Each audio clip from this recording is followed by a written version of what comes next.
Okay दोस्तों, so now let's start physical and chemical equilibrium chapter. ठीक है। अच्छा, इक्विलिब्रियम बेसिकली क्या है? जैसे हमने फिजिक्स में इक्विलिब्रियम देखे थे, जो बेसिकली हर कोई सिस्टम ये चाहता है जो उसके ऊपर नेट फोर्स जो है वो जीरो हो जाए। तो फिजिक्स में उसको हम लोग क्या बोलते हैं?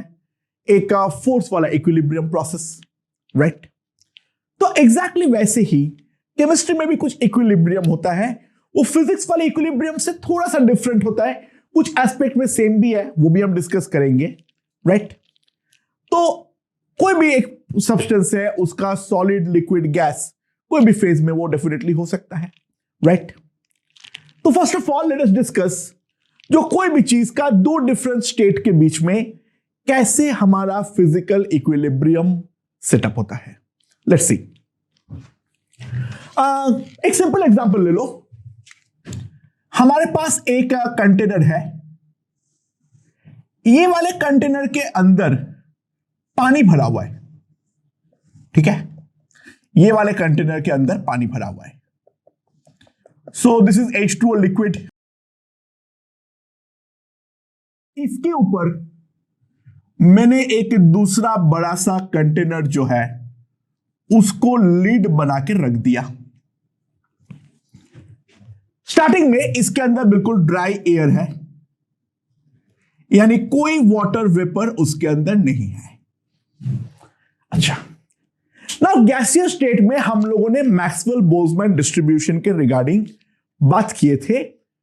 वो डिस्ट्रीब्यूशन एग्जैक्टली वो तो नहीं, लेकिन लिक्विड के लिए भी हम मॉलिक्यूल के वेलोसिटीज के बारे में एक डिस्ट्रीब्यूशन के रिगार्डिंग बातचीत कर सकते हैं। यानी लिक्विड के मॉलिक्यूल्स जो होंगे उसके वेलोसिटीज भी जीरो से इनफाइनाइट कुछ भी हो सकता है, राइट? एंड एक पर्टिकुलर मॉलिक्यूल का वेलोसिटी प्रेडिक्ट करना हमारे लिए पॉसिबल नहीं होगा। तो जो लिक्विड के अंदर हाई वेलोसिटी वाले पार्टिकल्स होंगे वो लिक्विड के अट्रैक्शन फोर्स को तोड़ते हुए, ऑब्वियस सी बात है, हमारा इस तरीके से वो लिक्विड का पार्टिकल्स गैस में कन्वर्ट होगा, राइट?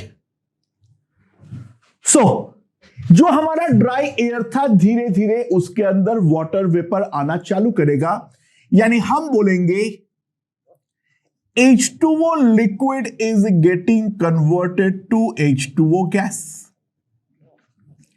और ये वाला जो प्रोसेस है इसको हम बोलेंगे वेपोराइजेशन। ये वाला जो प्रोसेस है इसको हम बोलेंगे vaporisation.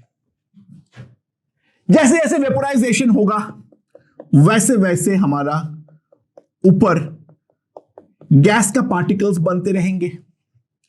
Now again according to the Maxwell Boltzmann distribution, जो हमारा गैस के अंदर बहुत ही ज्यादा कम वेलोसिटी वाले पार्टिकल्स होंगे वो दो वाटर मॉलिक्यूल के साथ में अट्रैक्शन फोर्स के कारण वापस लिक्विड फेज में कन्वर्ट होना चालू हो जाएगा।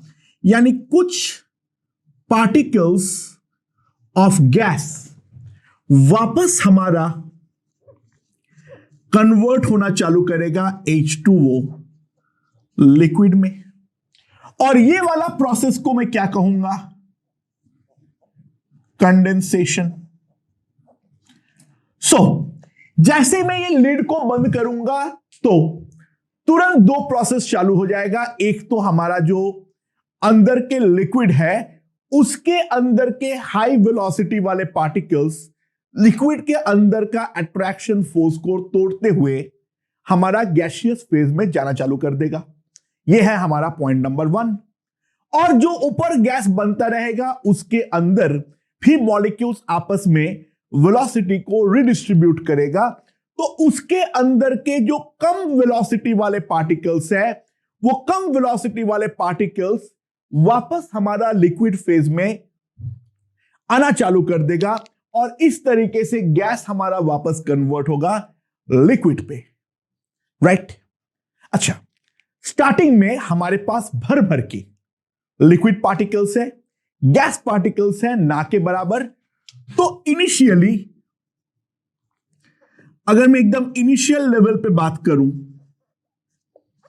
जो हमारा रेट ऑफ वेपोराइजेशन होगा that will be much much greater than rate of condensation. जो हमारा वेपोराइजेशन का रेट होगा वो हमारा कंडेंसेशन का रेट से डेफिनेटली काफी ज्यादा होगा। यानी भर भर के लिक्विड के मॉलिक्यूल्स गैस में कन्वर्ट होंगे, राइट, लेकिन पलट के गैस के मॉलिक्यूल्स जो है वो हमारे लिक्विड में कन्वर्ट हो ही नहीं पाएगा, क्योंकि स्टार्टिंग में तो गैस के मॉलिक्यूल्स ही नहीं है, तो कंडेंसेशन का सवाल ही नहीं पैदा होता है। तो होगा क्या, अंदर का जो लिक्विड है उसका अमाउंट कम होता रहेगा और जो हमारा गैस है उसका अमाउंट हमारा बढ़ता रहेगा, क्योंकि वो एक्यूमुलेट होगा। अच्छा, ऑब्वियस सी बात है, लिक्विड में से हाई वेलोसिटी वाले पार्टिकल्स निकलेंगे तो एनर्जी जो ओवरऑल लिक्विड की है वो कम हो जाएगी।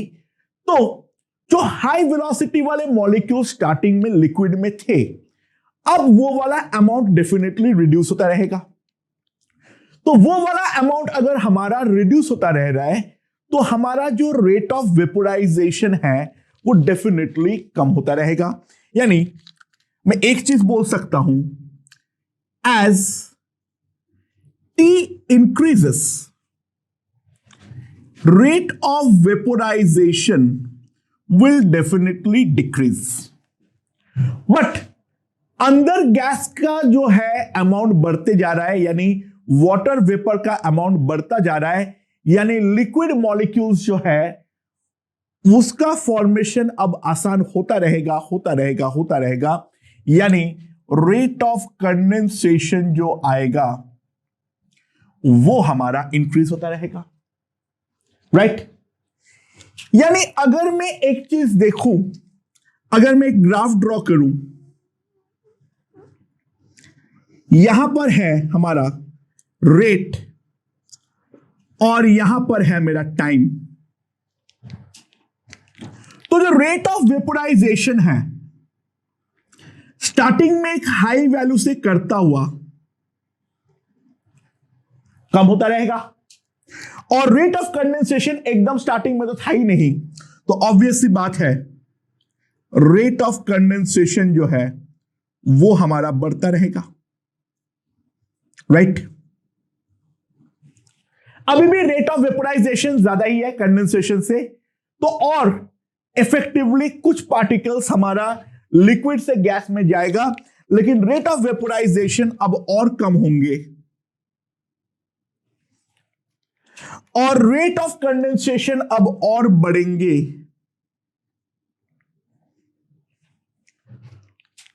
अब ये थोड़ा सा भी और कम हुआ और यहां पर ये रेट थोड़ा सा और बढ़ा, तो ध्यान दो जो हमारा रेट ऑफ वेपोराइजेशन है और जो हमारा रेट ऑफ कंडेंसेशन है, this is the R condensation and ऊपर वाला है आर वेपोराइजेशन। एक पर्टिकुलर टाइम पे आने के बाद ये हो जाएगा टी नॉट। कोई टाइम है टी नॉट जिसमें जिस रेट से हमारा वाटर वेपर में कन्वर्ट हो रहा है उसी रेट से वेपर कन्वर्ट हो जाएगा वाटर में। यानी ट्राई टू अंडरस्टैंड, उसके बाद ना वाटर का अमाउंट कम होगा ना हमारा वेपर का अमाउंट बढ़ेगा। यानी वो वाले पोजीशन में जो हमारा लिक्विड और वेपर का अमाउंट बन गया वो अब आने वाले टाइम के लिए कांस्टेंट हो गया, तो उसका रेट भी इक्वल हो जाएगा। अब दोनों रेट में कोई डिफरेंस नहीं आने वाला है, that will become constant for ever. तो ये वाला जो पॉइंट है, इस पॉइंट को हम बोलते हैं इक्विलिब्रियम, और हम रिप्रेजेंट करते हैं जो H2O लिक्विड फॉरवर्ड जा रहा है H2O गैस में और H2O गैस कन्वर्ट हो रहा है H2O लिक्विड में। This is the symbol of equilibrium. तो इसके बाद the amount of H2O liquid and H2O gas becomes constant. और हम और क्या बोल पाएंगे? We can say dry air has become saturated with water vapor. Dry air has become saturated with water vapor. तो ड्राई एयर अगर हमारा water vapour से सैचुरेट हो चुका है, फर्दर हमारा कोई अमाउंट पे बदलाव नहीं होगा. बट एक बात समझना, both the process has not stopped. Both the process has not stopped.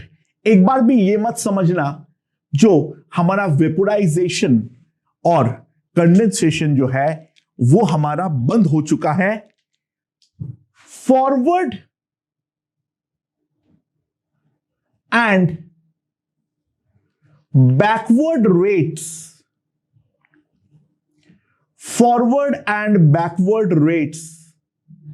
have become equal. जो हमारा फॉरवर्ड रेट यानी लिक्विड से गैस जाने का और जो बैकवर्ड रेट यानी गैस से लिक्विड आने का, वो दोनों रेट हमारा इक्वल हो चुका है. तो इस कारण पे we say the equilibrium is dynamic in nature, not static. What is meant by dynamic and what is meant by static? Dynamic nature of equilibrium का मतलब है दोनों प्रोसेस अभी भी बरकरार है, बस इक्विलिब्रियम आ चुका है इसीलिए हमें महसूस नहीं हो रहा है. That is called the dynamic equilibrium. And static equilibrium का मतलब यहां पर केमिस्ट्री में यह है जो रिएक्शन होना एक्चुअल में बंद हो चुका है.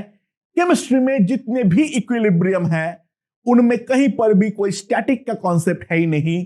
जितना भी इक्विलिब्रियम हम पढ़ेंगे, चाहे वो फिजिकल हो चाहे वो केमिकल हो, वो सारे के सारे हमेशा ही डायनामिक नेचर का ही होगा. It can never be of static nature. So I hope this point is understood.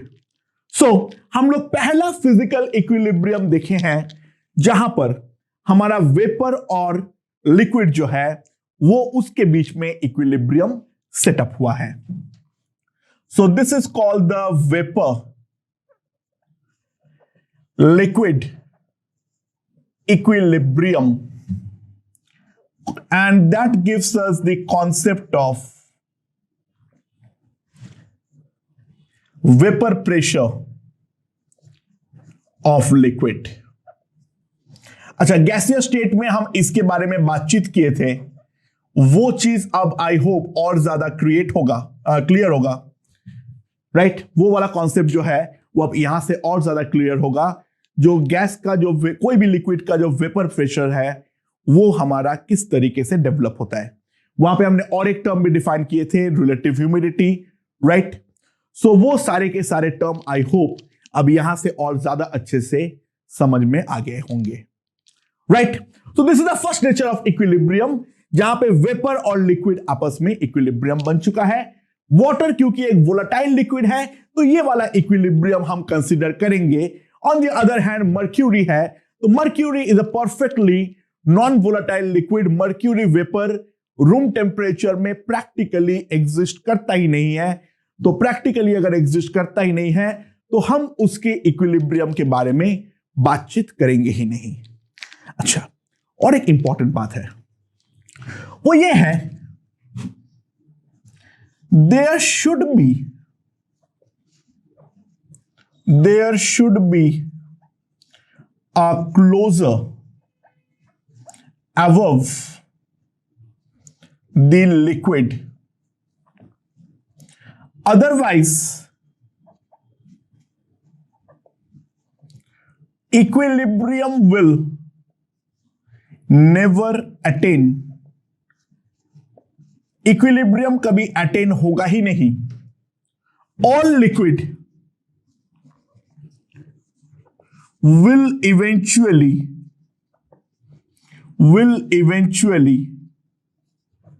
vaporize. इस बात को समझो. अगर मान लो हम केवल और केवल एक खुला कंटेनर में, अगर हम लोग एक खुला कंटेनर में क्या कर दिए, पानी को रख दिए, तो पानी तो वेपर में कन्वर्ट होगा, लेकिन ट्राई टू अंडरस्टैंड, वेपर जैसे ही बना वो पूरे के पूरे यूनिवर्स में खो जाएगा, वो डिस्पर्स हो जाएगा, तो लिक्विड के कांटेक्ट में वेपर बचेगा ही नहीं, तो वापस कंडेंसेशन होने का कोई संभावना भी क्रिएट डेफिनेटली नहीं होने वाली है.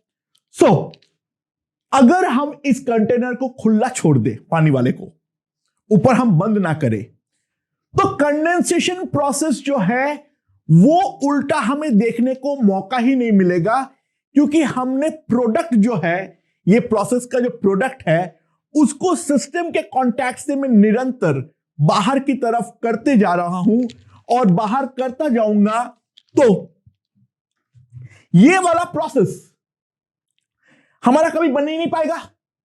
ये वाला प्रोसेस जो है वो हमारा कभी बन ही नहीं पाएगा.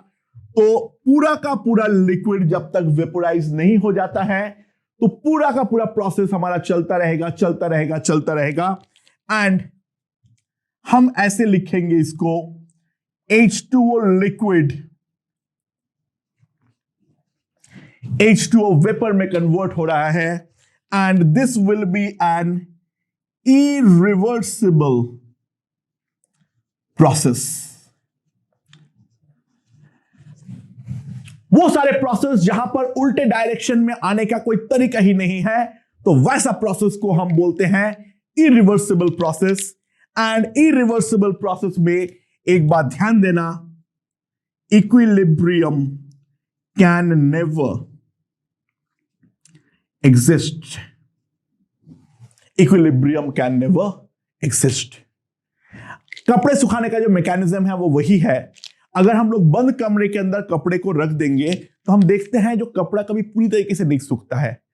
वहीं पे अगर हम लोग हवा के अंदर रख देते हैं, तो कपड़े काफी जल्दी आसानी के साथ सूख जाते हैं. इट डजंट मैटर जो धूप है या नहीं है. हाँ, धूप हो तो ऑब्वियस सी बात है जल्दी सूखते हैं, लेकिन धूप नहीं भी होता है, अगर मैं खुले जगह पर कपड़े को रखूंगा, तो इवेंचुअली ये वाले इरिवर्सिबल प्रोसेस के कारण हमारा कपड़ा जो है वो सूखता रहेगा.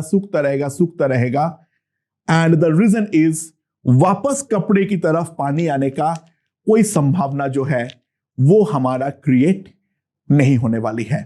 तो that's also the principle the blow dryer works. Heat देता है और नया हवा को फ्लो करवाता है, तो जो मॉइस्चर है उसको वो बार बार एब्जॉर्ब करते हुए निकलता रहता है, वापस अंदर आने का कभी मौका मिलता ही नहीं है. आई hope this part is perfectly understood, right? अच्छा, लिक्विड वेपर इक्विलिब्रियम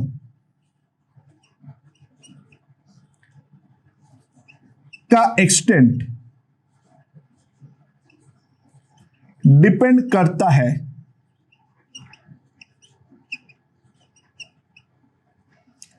टेम्परेचर पे. जो लिक्विड वेपर इक्विलिब्रियम होगा उसका जो हमारा एक्सटेंट है वो डेफिनेटली हमारा डिपेंड करेगा टेम्परेचर पे. टेम्परेचर जितना ज्यादा होगा, लॉजिकल बात है, लिक्विड का वेपर में जाने का टेंडेंसी उतना ही ज्यादा होने वाला है. And on the other hand, अगर मेरा टेम्परेचर कम होगा तो लिक्विड का वेपर में जाने का टेंडेंसी कम हो जाएगा. यानी लिक्विड किस एक्सटेंट तक वेपर में कन्वर्ट होगा in the equilibrium process, that obviously depends upon temperature, right? Okay, तो और क्या क्या इक्विलिब्रियम हम सोच सकते हैं फिजिकल लेवल पे? बहुत सिंपल है, liquid gas equilibrium. What is the classic case? अगर हमारे पास 1 atm प्रेशर है और 100 डिग्री सेल्सियस है, अच्छा 100 डिग्री सेल्सियस का पानी होता है या 100 डिग्री सेल्सियस का स्टीम होता है? अच्छा, स्टीम और वेपर सेम नहीं है। वेपोराइजेशन हर टेम्परेचर पे होगा for a volatile liquid, it's a surface phenomena. Steam बनना जो है इट्स अ बल्क फिनोमेना, और एक पर्टिकुलर टेम्परेचर प्रेशर पे, एक गिवन टेम्परेचर पर ही हमारा बल्क से भी वेपर बनना चालू होता है। सो 1 atm प्रेशर और 100 डिग्री सेल्सियस का वाटर भी एग्जिस्ट करेगा, और जो हमारा स्टीम है वो भी एग्जिस्ट करेगा। सो H2O लिक्विड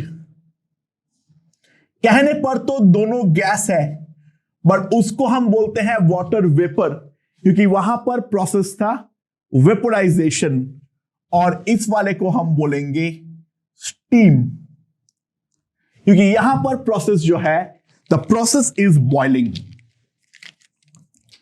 ये वाला जो प्रोसेस है, this process is called boiling, और ये जो हमारा 100 डिग्री सेल्सियस का टेम्परेचर है, this is called boiling point.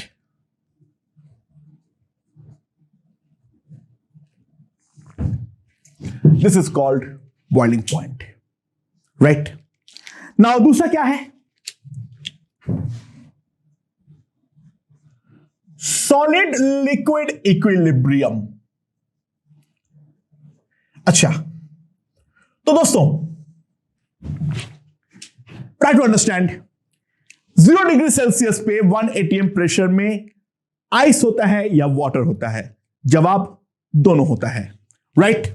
तो अगर मेरे पास 1 atm प्रेशर है और 0 डिग्री सेल्सियस टेम्परेचर है, तो उस पर H2O सॉलिड यानी आइस कन्वर्ट होगा H2O लिक्विड में, and this is basically ice, और इस प्रोसेस को हम बोलते हैं मेल्टिंग।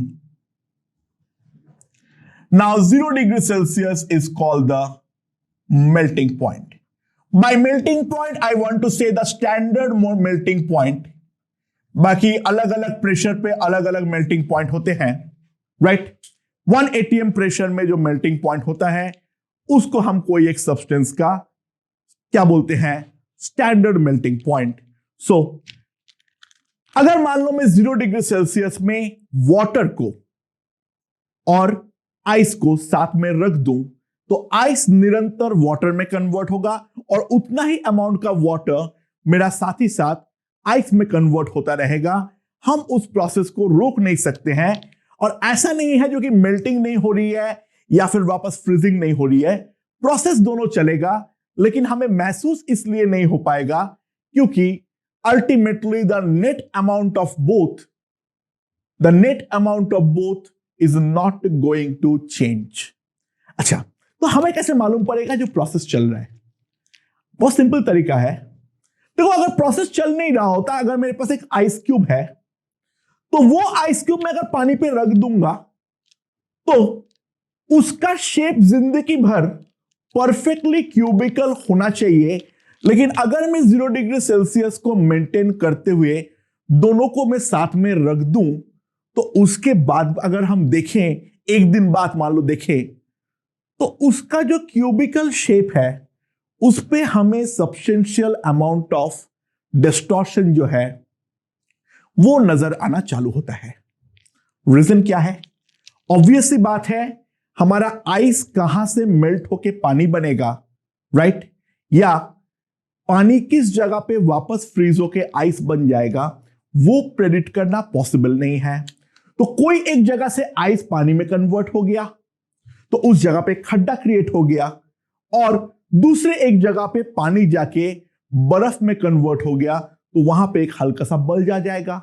तो एक perfectly cubical shape of ice को अगर मैं रख दूं तो आफ्टर सम टाइम, यानी ढंग से देख पाने के लिए we have to really wait, क्योंकि प्रोसेस बहुत स्लो होती है, उसके उस परफेक्ट शेप में हमें डिस्टॉर्शन नजर आता है और इससे हमें यह मालूम पड़ता है जो हमारा प्रोसेस जो है वो अभी भी चल रहा है, the nature of the equilibrium is always dynamic. अच्छा, इसके अलावा और क्या है? इसके अलावा और जो है वो है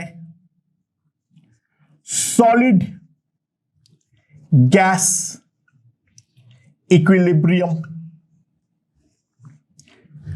कुछ चीजें ऐसा है जो सबलाइम करता है, जिसमें लिक्विड बनता ही नहीं है, तो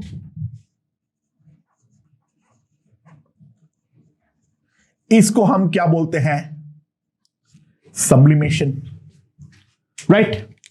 तो at the temperature of sublimation, जहां पर लिक्विड तुम्हारा सॉलिड गैस में कन्वर्ट हो रहा है, फॉर एग्जांपल CO2, तो CO2 gas will get converted into CO2 solid. So this will be the solid gas equilibrium. तो in case of sublimation ये वाला phase equilibrium भी definitely exist कर सकता है, right? या फिर और क्या है?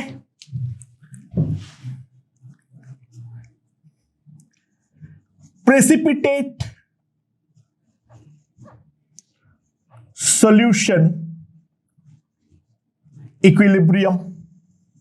यानी क्या है उसमें?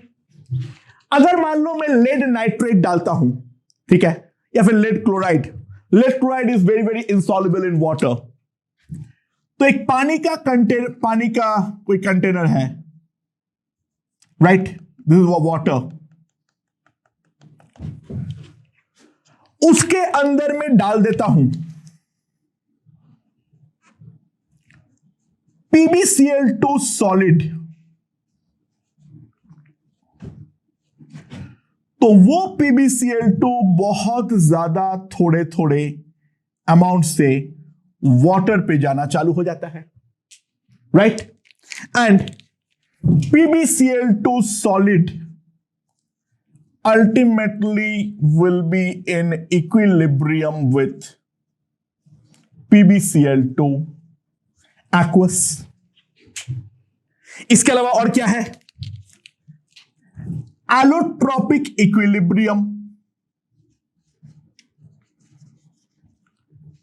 राइट? अच्छा, एक बात ध्यान देना, two allotropes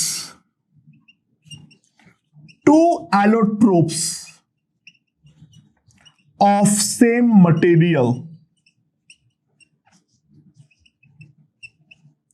are considered as different phase। एक सेम मटेरियल का दो एलोट्रोप को हम लोग हमेशा डिफरेंट फेज कंसीडर करते हैं, क्योंकि उन दोनों का जो डेंसिटी है, उन दोनों का जो प्रॉपर्टी होती है, वो हमारा सब्सटेंशियली डिफरेंट होती है। तो दोनों एलोट्रोप को हम सेपरेट फेज मानते हैं। तो अभी तक जैसे हम लोगों ने फेज इक्विलिब्रियम के बारे में बातचीत किए हैं, तो कार्बन सॉलिड और कार्बन ग्राफाइट और कार्बन डायमंड, ये दोनों भी हमारा डिफरेंट फेज है, और एक पर्टिकुलर प्रेशर और टेम्परेचर में ये दोनों भी आपस में इक्विलिब्रियम में सेट हो सकता है, राइट? या फिर मान लो sulphur rhombic, that can be in equilibrium with sulfur monoclinic। या फिर अगर मान लो है हमारे पास फास्फोरस, तो red phosphorus can be in equilibrium with a white phosphorus, that can be also in equilibrium with the black phosphorus। तो ये सारे के सारे जो है ये हमारा फिजिकल इक्विलिब्रियम के एग्जांपल्स है। तो टाइप्स ऑफ इक्विलिब्रियम क्या क्या होगा? सबसे पहला अगर हम समझें, number 1, the liquid vapour equilibrium, the only for volatile liquids. Vaporisation जो है वो कोई भी टेम्परेचर पे हो सकता है, एक्सटेंट टेम्परेचर पे डिपेंड करेगा, बट हर टेम्परेचर में होगा तो सही, but only for volatile liquids. Mercury के लिए हम कंसिडर नहीं करते हैं। इक्विलिब्रियम तभी होगा अगर हम क्लोज कंटेनर पे रखे हैं, तो अगर ओपन कंटेनर में है तो इन दैट केस कोई भी प्रकार का इक्विलिब्रियम जो है वो हमारा एग्जिस्ट नहीं करेगा, राइट। दूसरा क्या है? Solid liquid equilibrium. तीसरा liquid gas, that's the boiling equilibrium, solid gas equilibrium. उसके बाद हमारा precipitate solution equilibrium, and the last one is allotropic equilibrium. So these are the different physical equilibrium that we can encounter in our day-to-day life. I hope यहां तक पे जितने भी definitions है, this is basically a theoretical part. ठीक है, तो ये वाले पार्ट का अगर प्रिंट स्क्रीन लेना चाहते हो तो वो भी ले लेना। ये थियोरिटिकल पार्ट के लिए इंपॉर्टेंट है, क्या क्या डिफरेंट इक्विलिब्रियम हमें देखने को मिलता है, राइट।